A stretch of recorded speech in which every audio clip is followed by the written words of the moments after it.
कैंचियाँ हमें उड़ने से भला क्या खाक रोकेंगी। हम परों से नहीं हौसलों से उड़ा करते हैं। बेशक जिनके अंदर हिम्मत है, जिनके अंदर हौसला है ज़िंदगी में आगे बढ़ने का, वो कभी घबराते नहीं हैं, वो कभी भी मुश्किल हालात में पीछे नहीं हटते, वो आगे और आगे बढ़ते ही चले जाते हैं। लिहाजा कामयाबी उनके कदम चूमती है। और कुछ ऐसे ही लोगों की कहानियाँ लेकर हर एक हफ्ते हम हाजिर हो जाते हैं प्रोग्राम गुड न्यूज़ जज्बा इंडिया के साथ। मैं हूँ रेशमा, मेरा आदाब कीजिए कबूल। और जनाब, आपको प्रोग्राम के आगाज़ में आइए लिए चलते हैं एक ऐसे गांव में जहां आईआईटियंस बहुत सारे होते हैं। जी हां, आईआईटी की तैयारी करते हैं और कहा यह जाता है कि ये गांव आईआईटियंस का कहलाता है, यानी जो लोग सबसे ज़्यादा आईआईटी करते हैं वो इसी गांव के होते हैं। अब बात यहाँ ये निकल कर आती है कि आखिर किस तरह से आईआईटी की तैयारी ये लोग आसानी से कर लेते हैं, किस तरह से तालीम को फ़रोग़ दे रहे हैं।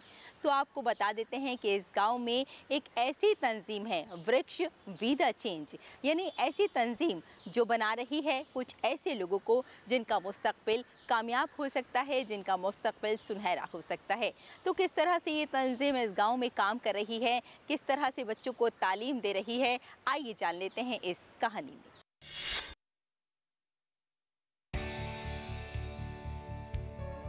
बड़े बड़े शहरों में बहुत से ऐसे कोचिंग सेंटर हैं जो आईआईटी की तैयारी कराने के नाम पर लाखों रुपए फीस के तौर पर लेते हैं। लेकिन क्या आप जानते हैं कि गया जी के मानपुर में एक ऐसा गांव है जिसे आईआईटी वालों का गांव कहा जाता है। बड़ी बात यह है कि इस गांव के बच्चे किसी कोचिंग में लाखों रुपए देकर तैयारी नहीं करते, बल्कि गांव में काम करने वाली एक तंजीम वृक्ष वी द चेंज इन्हें मुफ्त तालीम फराहम कर रही है। यही वजह है कि आज गांव के गरीब और मुतवस्सित घरानों के बेटे और बेटियां आईआईटी जेईई एडवांस इम्तिहान में अपना झंडा लहरा रहे हैं। संस्था जो हमारी है वो फ्री एंड फेयर एजुकेशन देती है, जो इसमें कोई भी तरह का कोई चार्ज नहीं लगता है, सभी फ्री सर्विस देते हैं। तो हम लोग भी बच्चों को फ्री ही दे रहे हैं। सुबह में बच्चे 8 बजे आ जाते हैं और शाम में 7 बजे यहाँ पर जाते हैं। लाइब्रेरी मॉडल यहाँ पर चलता है हम लोग का। साल 2025 में आईआईटी जेईई एडवांस इम्तिहान पास करने वाली कशिश कुमारी की वालिदा दूसरे लोगों के घरों में खाना बनाती हैं, जबकि वालिद का इंतकाल 2014 में ही हो गया था। घर के हालात बहुत ज्यादा खराब हो गए थे कि पढ़ाई का माहौल बन ही नहीं पा रहा था, लेकिन हिम्मत से बड़ी कोई भी चीज नहीं होती। इन जैसे 28 बच्चों ने आईआईटी जेईई एडवांस में कामयाबी हासिल की है, जबकि 8 बच्चे आईआईटी जेईई में कामयाब हुए हैं। पिछले कुछ सालों में पटवा टोली के सैकड़ों बच्चे आईआईटी का दाखिला इम्तिहान पास कर चुके हैं। मेहनत तो मतलब काफ़ी ज़्यादा ही था, टफेस्ट एग्ज़ाम इंडिया का बोला जाता है, तो यहाँ पर कोई दिक्कत नहीं होती। यहाँ से 8 से 12 घंटा मैं डेली मतलब पढ़ता था और नाइट कंबाइंड की यहाँ व्यवस्था भी की गई है। बाहर से जो बच्चे आते हैं उनको हॉस्टल के रूप में यहाँ पर कंबाइंड दिया जाता है। पूरा फ्री में पढ़ाई हुआ था। 2 साल मेहनत करते थे? 6 घंटा हर रोज़, मतलब 6 घंटा। ये दिल्ली और कोटा के मतलब टीचर ऑनलाइन मतलब यहाँ पढ़ाते ब्रिज में। गांव वालों का कहना है कि 1992 में जितेंद्र कुमार ने पहली बार इस गांव से इंजीनियरिंग का इम्तिहान पास किया था। इस वक्त वो अमेरिका में काम कर रहे हैं। जितेंद्र यहाँ के तलबा के लिए तहरीक का जरिया बने और ये सिलसिला आज तक जारी है। यहाँ के इंजीनियर्स दुनिया के 18 ममालिक में काम कर रहे हैं। पटवा टोली का ये गांव अपने बुनकरों के लिए जाना जाता है। यहाँ रोजाना कई ट्रक कपड़ों से भरे हुए तैयार किए जाते हैं। इनमें चादरें, साड़ियाँ, धोतियाँ, तौलिए वगैरह शामिल होते हैं। आपको बता दें कि बहुत ही मशहूर है यहाँ के कपड़े, जो बिहार, झारखंड, यूपी, दिल्ली से लेकर जनूबी हिंदुस्तान तक जाते हैं। यहाँ 8000 लोग पावर लूम्स चलाते हैं और 1000 के करीब हैंडलूम्स चलाते हैं। यहाँ दिन भर और कभी कभी रात को भी शोर मचाने की आवाज आती रहती है।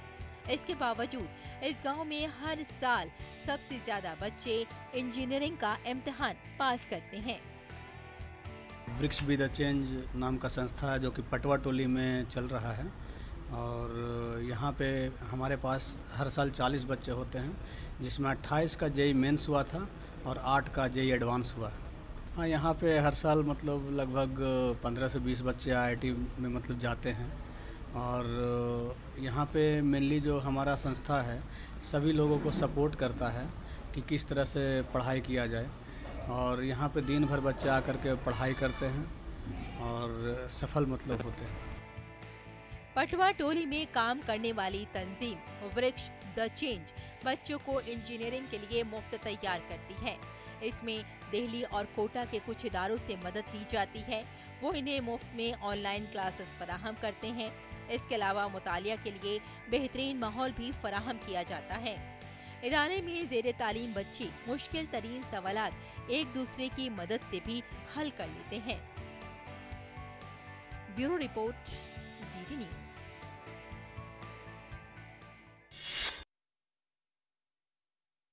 और चलिए अब बात करते हैं एक ऐसे जजीरे की जहां लिखी जा रही है तारीख की कहानी। बेशक यहां कुछ इस तरह के वाक़यात मिले हैं, कुछ इस तरह के सीप मिले हैं, कुछ इस तरह के लकड़ी के औजार मिले हैं जहां ये अंदाज़ा किया जा सकता है कि यहां कभी ज़िंदगी आबाद थी। यहां कुछ ऐसे लोग रहा करते थे जो नहीं जानते थे कि ज़िंदगी को किस तरह से गुजारा जाता है, लेकिन वो लोग थे, ज़िंदगी थी, लिहाजा वो लोग कोशिश करते थे कि अपनी ज़िंदगी को बेहतर तरीके से गुजारा जा सके अपने तरीके से। लिहाजा कुछ ऐसे ही वाक़यात साइंसदानों ने तलाश किए हैं और जानने की कोशिश कर रहे हैं कि ये किस दौर की हैं। तो चलिए आपको इसी जजीरे पर लिए चलते हैं और जान लेते हैं कि यहाँ की ज़िंदगी किस तरह से लोग गुजारा करते थे।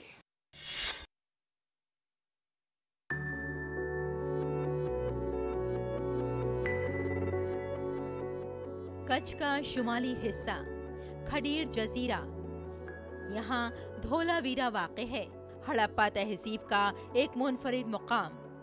लेकिन अब इस सरजमी ने अपनी गोद से एक नई तारीखी कहानी निकाली है। साइंसदानों को यहाँ की साहिलों पर हजारों साल पुराने खोल, सीप, जानवरों के बाक़ियात और पत्थर के औजार मिले हैं। ये उस जमाने की निशानियां हैं जब न कोई शहर था, न कोई रस्मुल खत। यहाँ सिर्फ जंगल, समुद्र और इंसानों की जद्दोजहद भरी जिंदगी थी। हम लोगों का रिसर्च करीब 2021 के आसपास शुरू होता है। तब एक जगह में कई सारे शंख का जो है एक जगह में इकट्ठा मिलता है, जिसको हमारे यहाँ के प्रोफेसर विक्रांत जैन जो हैं उन्होंने ढूंढा है और उन्होंने उसको डेट भी किया। उसको मैंने जब एग्जामिन किया तब पाया गया कि ये शेल मिडन एक तरीके से क्या होता है कि पुराने ज़माने में लोग शेल्स या शंख को इकट्ठा करते हैं, उसके अंदर का मांस निकाल के वो कंज्यूम करते हैं, फिर उसको वेस्ट को फेंक देते हैं। तो जब एक जगह में हम लोगों को मिला है इकट्ठा, फिर गांव वालों को हमने पूछा तो धीरे धीरे उन्होंने लिखे गए खडीर द्वीप में जो है चारों तरफ ये बिखरा हुआ है, समुद्री तट से करीब 2 या 2.5 किलोमीटर के अंदर। साइंसदानों का ख्याल है कि ये लोग किसान या ताजिर नहीं थे, बल्कि शिकारी और सामान जमा करने वाले थे जो अपनी बका के लिए कुदरत पर मुनहसर थे। खोलों की कार्बन डेटिंग के मुताबिक ये वाक़यात तकरीबन 6000 साल पुराने हैं। ये उस दौर की बात है जब ना हड़प्पा था, ना मिस्र था, ना मेसोपोटामिया, लेकिन यहाँ इंसानी बस्तियाँ आबाद होना शुरू हो गई थी। पूरे कोस्टल एरिया में दीज मैनग्रोव्स वेयर डोमिनेटिंग, और मैनग्रोव जो स्पीसीज़ है, गैस्ट्रोपॉड्स है, वो दूर से लेकर के नहीं आ रहे हैं humans, they are consuming their only, और वो डिस्कार्ड कर रहे हैं वहाँ पे।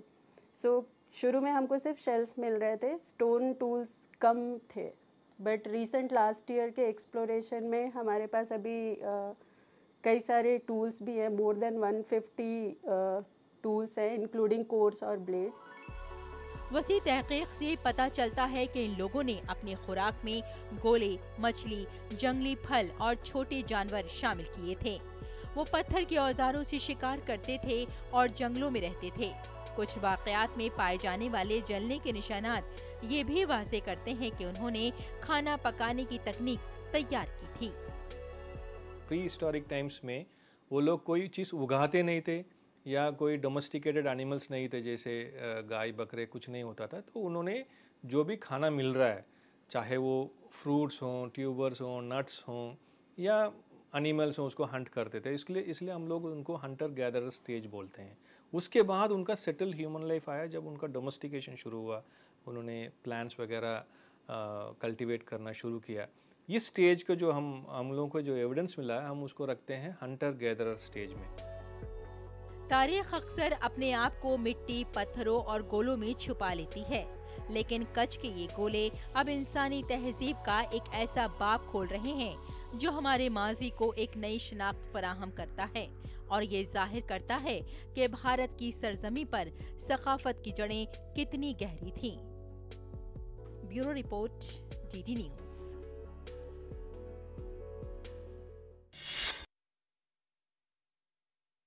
तो यहाँ रुकते हैं हम एक छोटे से ब्रेक के लिए, जल्द हाजिर होते हैं। आप देखते रहिए गुड न्यूज़ जज्बा इंडिया का। दिन भर की भाग दौड़ में जब छूट जाएं जरूरी खबरें, जब आप हो जल्दी में और जाननी हो हर खबर, जब फटाफट अंदाज में देखनी हो आपको तेज खबर, जब केवल आधे घंटे में जानना हो देश दुनिया का हाल, तब देखिए खबरों का हाई स्पीड शो एक्सप्रेस 100। नए दिन की करें शुरुआत भारतीय ज्ञान परंपरा, संस्कृत और स्वास्थ्य के साथ। स्वास्थ्य में उपयोगी आयुष पद्धतियों का विज्ञान, संस्कृति, कला, योग का अद्भुत ज्ञान। देखिए विशेष कार्यक्रम सुप्रभातम डीडी न्यूज़ पर। स्वास्थ्य से जुड़ी महत्वपूर्ण बात, देश के प्रख्यात विशेषज्ञों के साथ कैसे हो रोग के लक्षणों की पहचान। यदि आप हैं किसी रोग से परेशान, फोन और ईमेल के माध्यम से पूछें अपना सवाल, विशेषज्ञों से मिलेगा सही समाधान। देखिए स्वास्थ्य से जुड़ा विशेष कार्यक्रम टोटल हेल्थ, सिर्फ डीडी न्यूज़ पर। और आइए अब आपकी मुलाकात करवाते हैं डॉक्टर मखीजा से। डॉक्टर मखीजा एक ऐसी शख्सियत हैं जो काम कर रही हैं साफ़ सफाई के लिए, जो काम कर रही हैं कि बेकार चीज़ों से कुछ अच्छा कैसे बनाया जा सकता है। डॉक्टर मखीजा काम कर रही हैं कि किस तरह से साफ़ सुथराई से हम बीमारियों से दूर रह सकते हैं, और इसके लिए इन्होंने बहुत मेहनत की है। इन्होंने अपने आसपास के माहौल को साफ़ सुथरा बनाने के लिए लोगों को बेदार किया है। और बात यह है जनाब यहाँ पर कि बेदार करने में इन्हें बहुत मेहनत करनी पड़ी। पहले लोग इनकी बात सुनते ही नहीं थे, लेकिन धीरे धीरे लोगों को बात समझ में आने लगी और बहुत खूबसूरत एक मुआशरा, एक बहुत खूबसूरत समाज, एक बहुत ही खूबसूरत कम्युनिटी डॉक्टर मखीजा ने तैयार कर ली है। और आज इनके साथ बहुत सारे लोग हैं। तो किस तरह से डॉक्टर मखीजा ने काम किया, आइए आपको बताते हैं।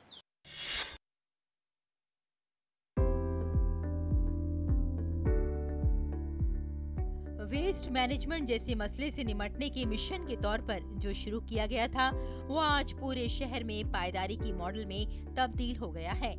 आज 280 खानदानों की इस कॉलोनी से कचरे का एक भी थैला लैंडफिल तक नहीं पहुंचता, डॉक्टर मखीजा और उसके पड़ोसियों की इज्तिमाई कार्रवाई की बदौलत। ये कहानी इस बारे में है कि किस तरह एक औरत का अज़्म और बिरादरी का जज्बा एक तेज असर पैदा कर सकता है, जो दूसरों को एक सेहतमंद सैयारे के लिए शहरी जिंदगी का तस्वुर करने की तरकीब देता है। हर सुबह जनूबी दिल्ली के नवजीवन विहार में 280 खानदान अपने दिन की शुरुआत ज्यादातर लोगों की तरह ही करते हैं। चाय बनाना, लंच बॉक्स पैक करना और काम या फिर स्कूल के लिए तैयार हो जाना। लेकिन एक छोटी सी चीज वो सब चीजें करते हैं जो उनको अलग बनाती है और लोगों से मुख्तलिफ बनाती है। वो अपने फुजले को 3 डब्बों में अलग करते हैं, गीले, खुश्क और खतरनाक। ये एक छोटी सी आदत लगती है, लेकिन वक्त गुजरने के साथ साथ इसमें बहुत फर्क आया है। हमारी कॉलोनी में करीब 280 घर हैं, जो ये 3 भागों में कचरा मिलता है। गीले कचरे से आप देख रहे हैं, यहाँ हम उसको कोकोपीट से मिलाते हैं और बायो एंजाइम से मिलाते हैं और नेचुरल तरीके से उससे खाद बन जाती है ये बिन्स के अंदर। हमारे जो कॉलोनी के अंदर सारे फूल, पत्ते, घास, इवन पेड़ आप देख रहे हैं गिरा हुआ है, इससे जो निकलते हैं टहनियाँ वो हम श्रेडर में श्रेड करते हैं, उससे अलग खाद बनती है।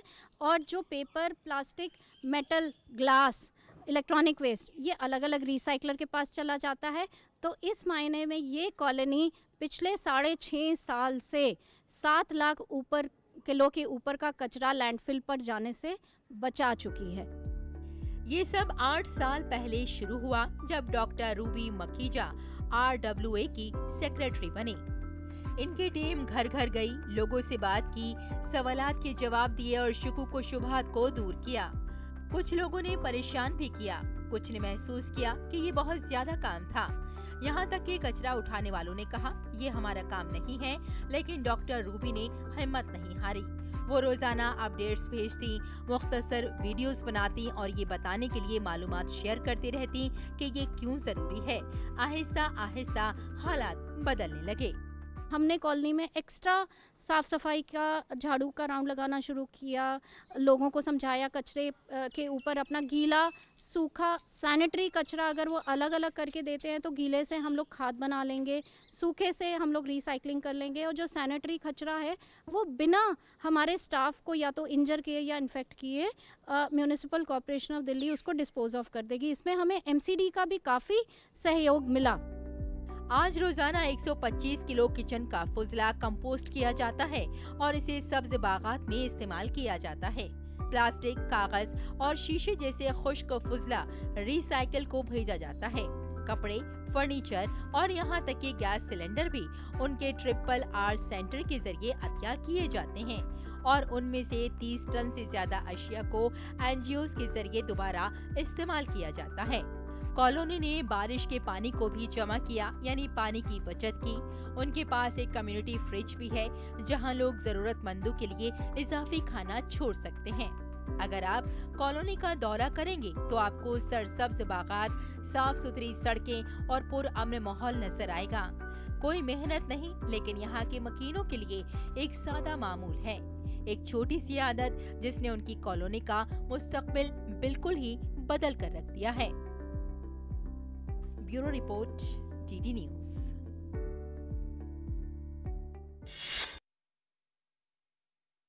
और चलिए अब आपकी मुलाकात करवाते हैं हम उन बच्चों से जिन्होंने बनाया है एक ऐसा पोछा लगाने की मशीन जो यकीनन ख़वातीन के लिए खुशी का बाइस बन सकती है।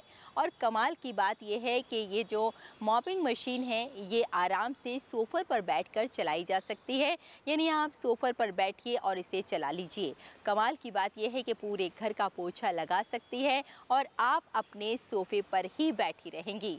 तो किस तरह से इस मशीन को काम में लिया जा सकता है, किस तरह से इन बच्चों ने इस मशीन को बनाया है और किस तरह से ये काम करती है, आइए आपको बताते हैं।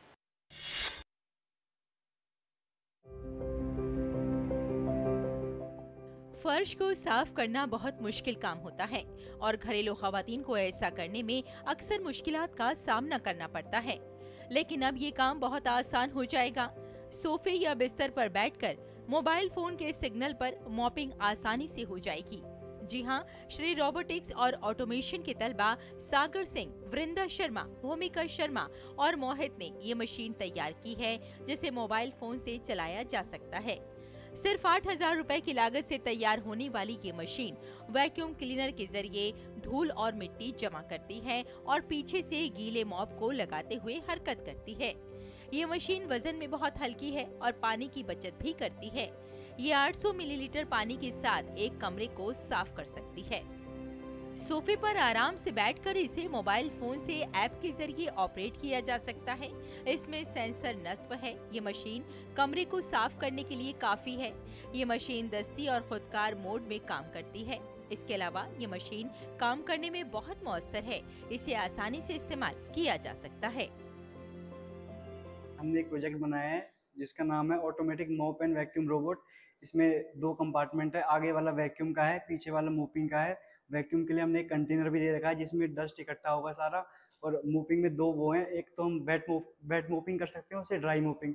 वेट मोपिंग के लिए हमने उसमें एक कंटेनर दे रखा है वाटर का जो अराउंड 800 ml पानी स्टोर करता है, और इसके 2 ऑपरेटिंग मोड हैं, मैनुअल और ऑटोमेटिक। किसी भी सोफे और बेड पर बैठ के ये कोस्ट इफेक्टिव है। और इसमें एक डस्ट कंटेनर, एक मोप कंटेनर भी है। उसमें पानी की हेल्प से मोप के आगे पानी जाता है, उससे हम पोछा लगता है।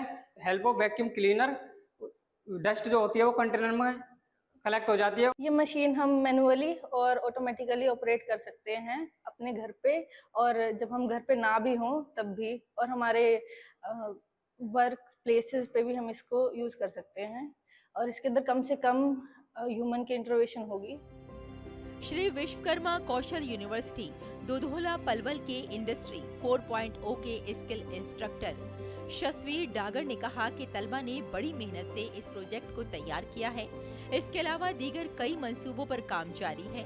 तलबा ऑटोमेशन के मंसूबे तैयार कर रहे हैं। श्री विश्वकर्मा स्किल यूनिवर्सिटी ने तलबा के इख्तरा के लिए सेंटर ऑफ एक्सीलेंस में जदीद तरीन मशीनों से लैस एक लैब वक्फ की है।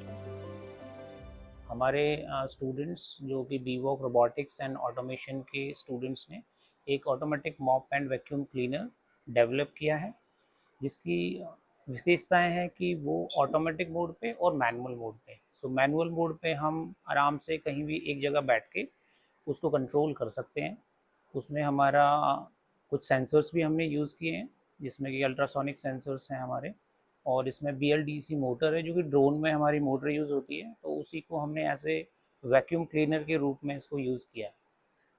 तो बच्चों ने काफ़ी मेहनत करी है इसमें, और भी कुछ प्रोजेक्ट्स हमारे पाइपलाइन हैं।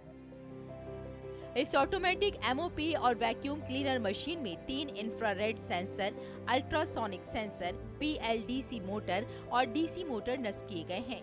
ये माइक्रो कंट्रोलर के जरिए काम करता है। इसे मोबाइल ऐप के जरिए भी कंट्रोल किया जा सकता है, वरना ये 20 सेकंड के बाद खुद ब खुद चलने लगता है। मशीन में ब्लूटूथ लगाया गया है, जिसकी वजह से ये मोबाइल फोन से आसानी से जुड़ जाता है और बहुत आसानी से काम करता है। Bureau report, TT news.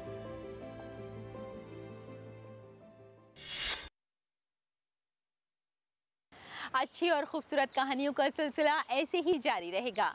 आप हमारे साथ रहिए और देखते रहिए गुड न्यूज़ जज्बा इंडिया का।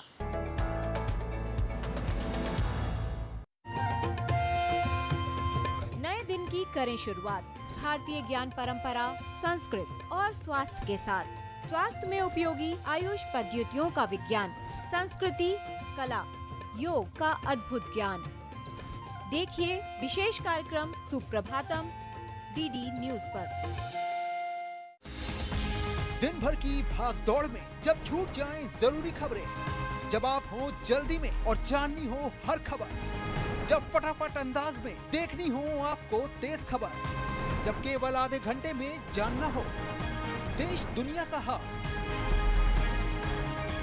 तब देखिए खबरों का हाई स्पीड शो एक्सप्रेस 100। स्वास्थ्य से जुड़ी महत्वपूर्ण बात, देश के प्रख्यात विशेषज्ञों के साथ कैसे हो रोग के लक्षणों की पहचान। यदि आप हैं किसी रोग से परेशान, फोन और ईमेल के माध्यम से पूछें अपना सवाल। विशेषज्ञों से मिलेगा सही समाधान। देखिए स्वास्थ्य से जुड़ा विशेष कार्यक्रम टोटल हेल्थ, सिर्फ DD न्यूज़ पर। इसमें तो कोई शक की बात है ही नहीं जनाब कि हमारे किसान भाई बहुत मेहनत करते हैं अन्न उगाने के लिए, हम तक अनाज पहुंचाने के लिए। लेकिन जब बात आती है ज़ाफ़रान की खेती की, तो हमारे किसान भाई ज़ाफ़रान की खेती करने में बहुत एंजॉय करते हैं। तो किस तरह से ज़ाफ़रान की खेती की जा सकती है, किस तरह से फ़ायदा होता है और किस तरह से लोगों को रोज़गार मिल सकता है, आइए जान लेते हैं।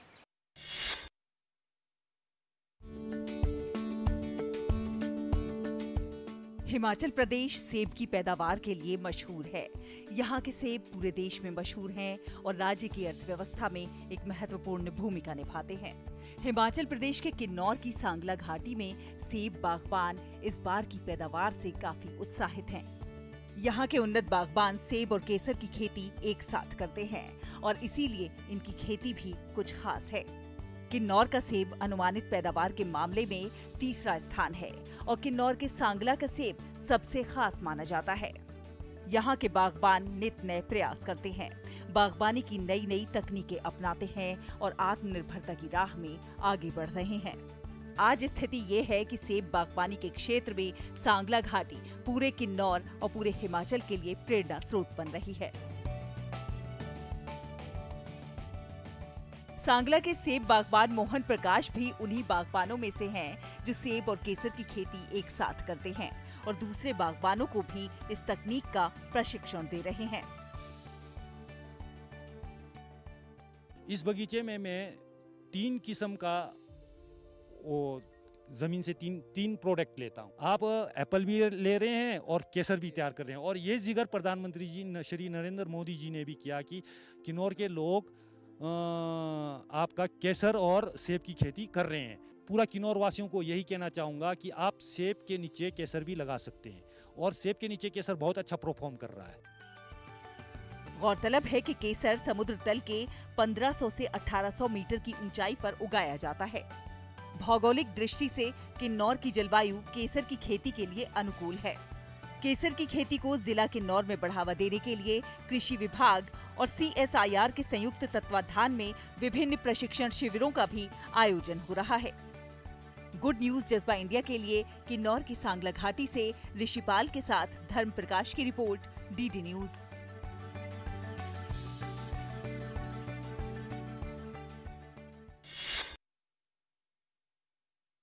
तो देखा आपने हमारे आसपास किस कदर खूबसूरत लोग हैं। ये वही लोग हैं जो जानते हैं कि दुनिया को किस तरह से खूबसूरत बनाया जा सकता है, किस तरह से इनके इख्तरा से, किस तरह से इनकी अच्छी सोच से दुनिया को बेहतरी की तरफ ले जाया जा सकता है। और यकीन मानिए, जब हम ऐसे लोगों के बीच रहते हैं तो हमारे अंदर भी कुछ अच्छा और बेहतर करने का जज्बा पैदा हो जाता है। तो बस कुछ ऐसी ही कहानियाँ तलाश करते रहिए, अपनी ज़िंदगी को बेहतर बनाते रहिए। फिलहाल जाने से पहले हमेशा की तरह आपसे हम इतना ज़रूर कहेंगे, अपने चेहरे पर भी एक मुस्कुराहट रखा कीजिए, क्योंकि जब आप मुस्कुराते हैं तो दूसरों को मुस्कुराने का सबब दे जाते हैं। Bye bye and take care.